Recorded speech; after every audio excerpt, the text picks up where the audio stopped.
Dans cette section, nous allons réaliser une application de vote ou de sondage instantané. J'ai appelé Voter.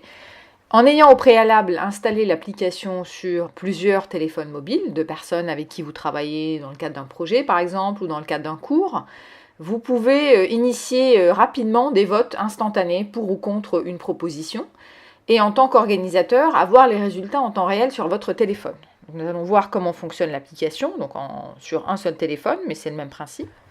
Donc là, j'ai choisi le thème de voter pour une destination préférée entre une image 1 et une image 2. En l'occurrence, ce sont des images qui sont sur le web, donc que je peux éventuellement redimensionner. On peut aussi choisir d'intégrer des images fixes. J'ai le choix entre voter pour 1 et voter pour 2. Je sais pour qui j'ai voté en tant que votant. Et en tant qu'organisateur, je peux voir les résultats en temps réel sur un second écran. Donc nous allons voir comment ça fonctionne. Je vote pour 1. On me demande d'entrer mon nom. Je n'ai pas renseigné mon nom, donc on me demande de renseigner mon nom. Ok, on me remercie pour mon vote et on me dit que j'ai voté pour 1. Je vais voir les résultats sur l'écran 2. Je vois que YO a voté 1 et le résultat est pour l'instant proposition 1 gagnante par un vote contre 0. Je peux soit voter de nouveau en tant qu'autre personne, si par exemple je peux passer mon téléphone à quelqu'un d'autre, réinitialiser le vote en tant qu'organisateur ou quitter l'application. Je vais voter de nouveau. Et je vais voter pour 2 cette fois-ci en rentrant un autre nom. OK. Je regarde les résultats et je vois bien que j'ai le vote de la deuxième personne et du coup le résultat est égalité des deux propositions. Si je veux réinitialiser le vote en tant qu'organisateur, voilà, ça m'efface l'historique et ça permet de revoter de nouveau.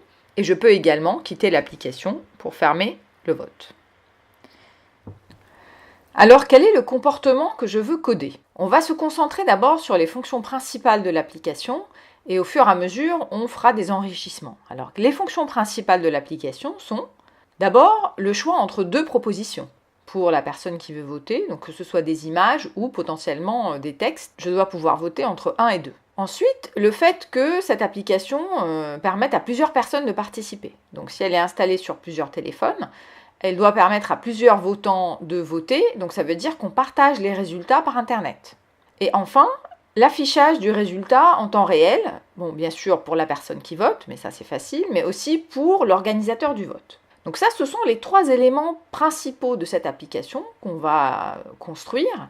Et sachant que dans un deuxième temps, ou au fur et à mesure des différentes étapes et des versions, c'est à l'usage qu'on fait des enrichissements de l'ergonomie et puis bien sûr une simplification du code si on voit qu'on a beaucoup de fonctions répétitives.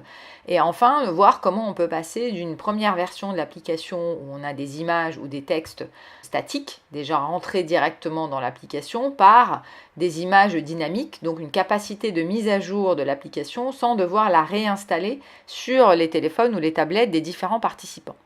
Si on se base sur les fonctions de départ, notre maquette de départ est assez simple. On a un premier écran qui consiste à avoir 2 propositions pour lesquelles on va devoir voter. Donc là, en l'occurrence, on a choisi de faire une image 1 et une image 2.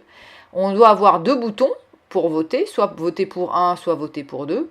On peut aussi mettre un seul bouton et choisir pour qui voter. Mais là, c'est plus rapide, c'est un seul clic.